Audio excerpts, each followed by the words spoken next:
Where am I supposed to plant the evidence?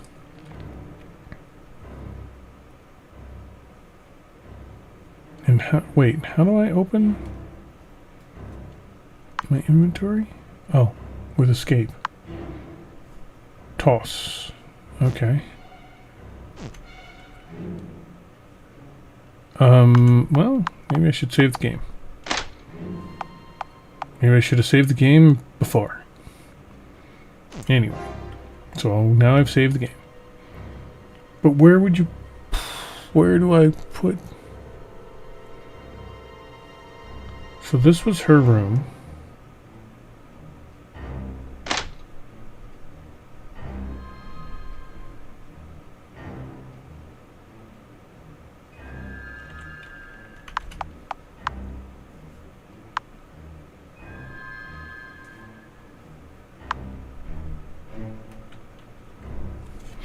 He never even repeated the Oakleys. This hurts me more than it hurts you. So...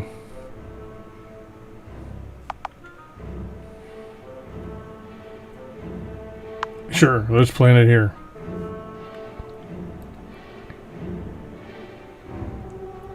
Okay, so now...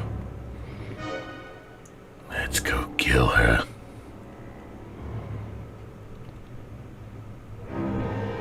Dun, dun, dun, dun, dun, dun. Sure you want to... Once inside, there's no turning back. Okay, wait, so... What if I go...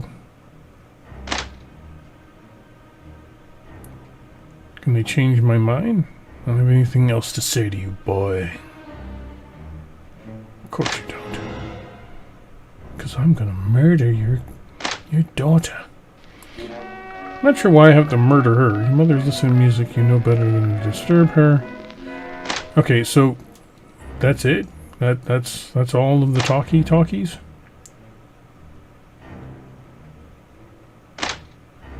Wait, I wanted to talk to you. You have nothing? George seems busy sorting through the items in the household cupboard. Perhaps he has noticed something missing? Am I going to have to kill George?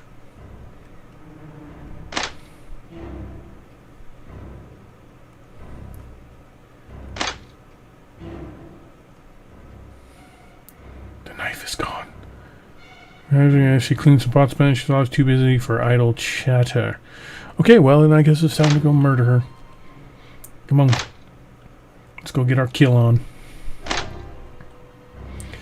Yes, there's no turning back. You see Jennifer staring out the window ahead of you, lost in one of her strange moods. She hasn't noticed you entering the drawing room. Now is the time. Choose the murder weapon. Let's use the rope. Holding on the rope with both hands, you creep up behind your sister and pull the noose over her head. She gasps and begins to struggle, but you hold it tight around her neck. It takes some time before she finally goes limp. You let her drop to the floor with the rope still around her neck. Someone might have heard the sound of that struggle. It's time to get out of this room.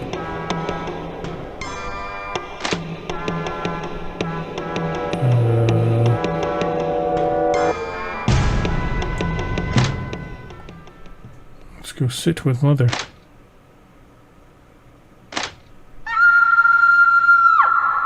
What? Looks like there's like half a body.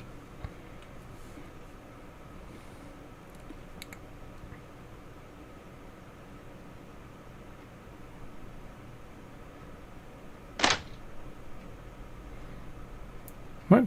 Who's this guy? Is that me with hat? Good evening, everyone. I'm Chief Inspector Winston Lewis. I don't know what I'm doing. Anyway, I understand that this is a difficult time for your family. You're damn right it is.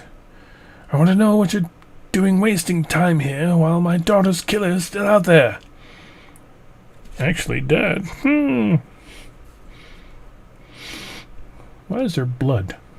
I strangled her. Well, Mr. Bruce, We found no evidence of forced entry, and nobody was seen entering or leaving the house. It would seem entirely possible, then, that the killer is in this room. What? No. That seems highly unlikely, Inspector. Perhaps it is. However, in order to follow protocol, I will have to interview each of you in turn. Mrs. Bruce, would you like to meet me in the library first? I suppose so. Tell him nothing, Mother.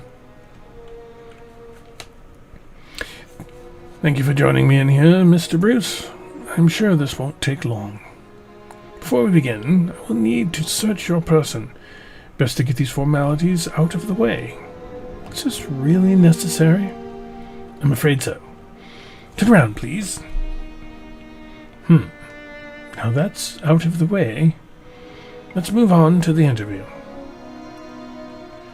As you know, I've already spoken to everyone else who was present in the house at the time of your sister's death. We have also now completed our initial search of the house, but we'll get to that later. Let's start from the beginning, shall we? First of all, we will run through all of your activities since your arrival. The maid says that you and the butler arrived shortly after 7 o'clock, and she greeted you at the door.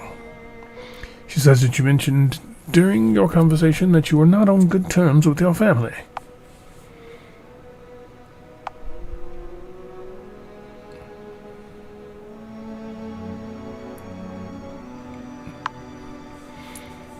My family is not on good terms with me.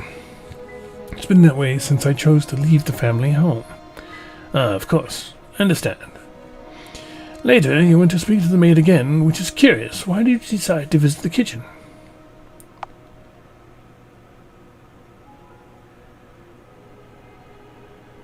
To make sure my family was treating her well. I had some concerns about the way she was being treated. My family can be hard on the new staff sometimes. That seems like a good reason. I understand the two of you spoke about your father and his temper. Yes, I wanted to be sure he wasn't abusing her.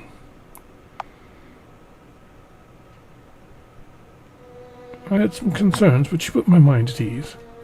I thought he might be making her life difficult. As it turns out, I was completely wrong. I see.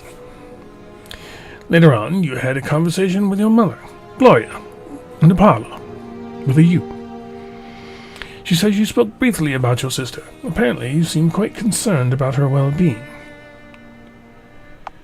Actually, I wasn't especially concerned. I was more worried about my mother's mental state. I was more concerned about my mother. She seemed tired and desperate.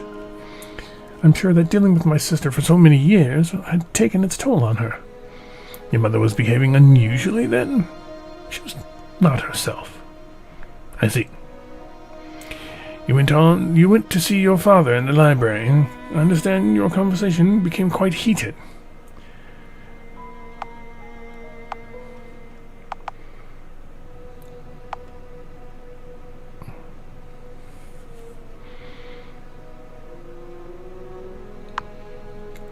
My father is impossible. Our conversations often become heated. I see. It caused you to lose your temper then?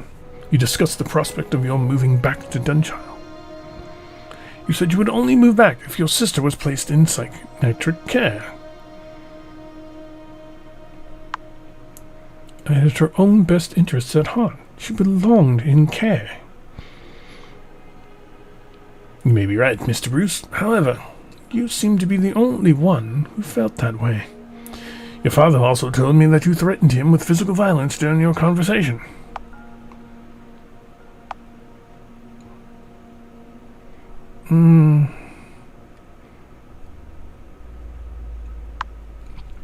He threatened to beat me, so I threatened him back.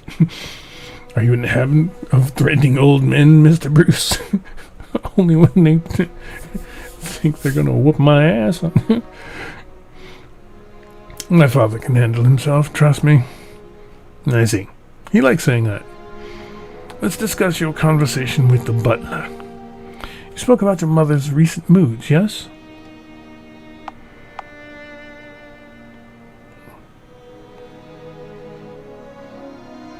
Which one is it?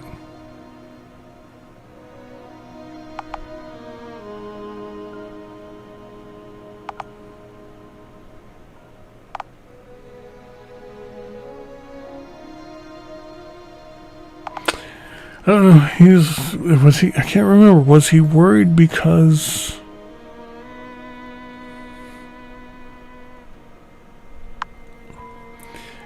mother was having a hard time dealing with my sister's condition, apparently. It sounded like she had been pushed to breaking point. Interesting. Did you speak to your sister before dinner? Yes, I did. I went to her room to see her. I see. And what did you discuss with her?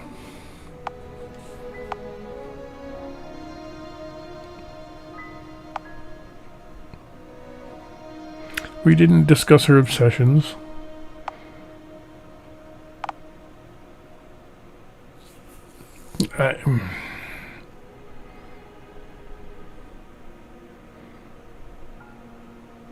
We threw...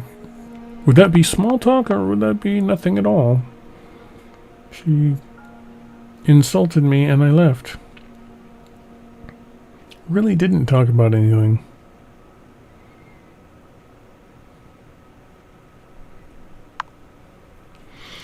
It was as brief as most conversations I've had with my sister. She called me a rat, and, not wanting to be insulted further, I soon left the room. Did that make you angry? To be honest, I was used to it from her. Let's move on to the events that took place during dinner. I understand there was an argument involving the butler. You felt he was being treated unfairly.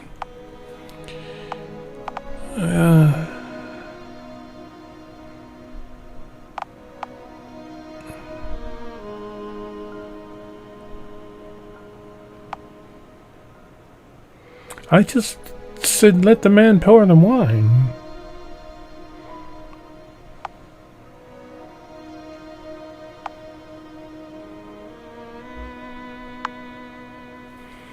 Someone has to stand up for the servants around here. My family treats them like dirt. Indeed. It's good of you to do so, Mr. Bruce. Now, I need to ascertain your location at the time of your sister's death. I went to talk to my... Where were you when you heard the maid scream?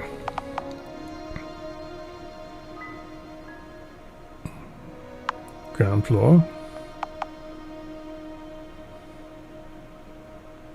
I was in the parlor. West wing. I was in the parlor. Ah, yes. Your mother mentioned you were in there with her. As I said earlier, we have completed our initial search of the property. We found this leather toss while searching your sister's room. Do you know who it belongs to? Yes, it belonged to my father. Interesting that it should be kept in your sister's room. Was your father ever violent toward your sister? Let's just say he was never one to spare the strap. I see. I am curious about the murder weapon. The rope. See, unfortunately, I wanted the toss to be mistaken.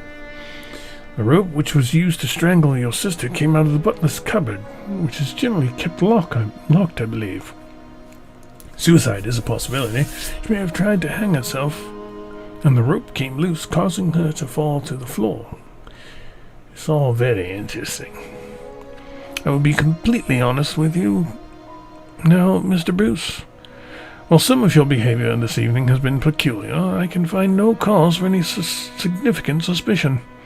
Also, I must regard your father as a suspect, even though the evidence is far from conclusive. There is a question or two regarding the butler, but personally I don't buy it. Too cliché. What? Butler always does it. I think I will also be taking another look at the evidence surrounding your mother. Now, as for what happens next, you can go for now, but I would appreciate it if you did not leave town. I may have more questions for you later. Although I think I will have some more further questions for your father later. And I need to be speaking to your mother again. Oh my god.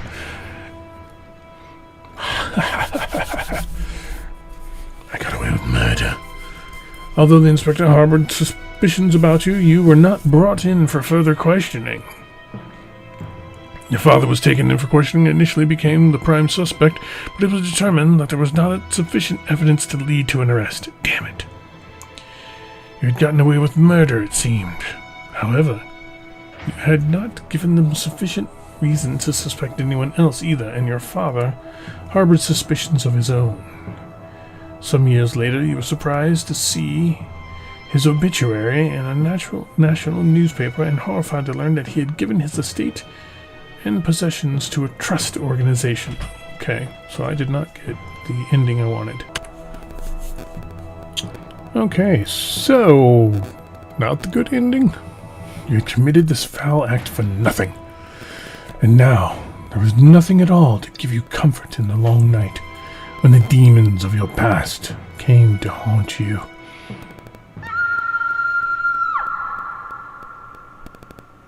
I scream like a girl. Okay. So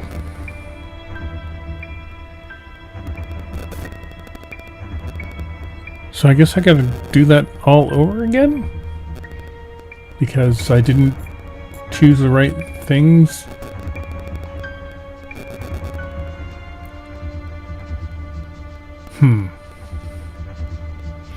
Okay.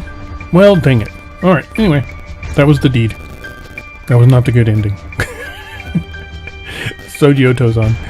And if this ends up on the channel, thank you for watching.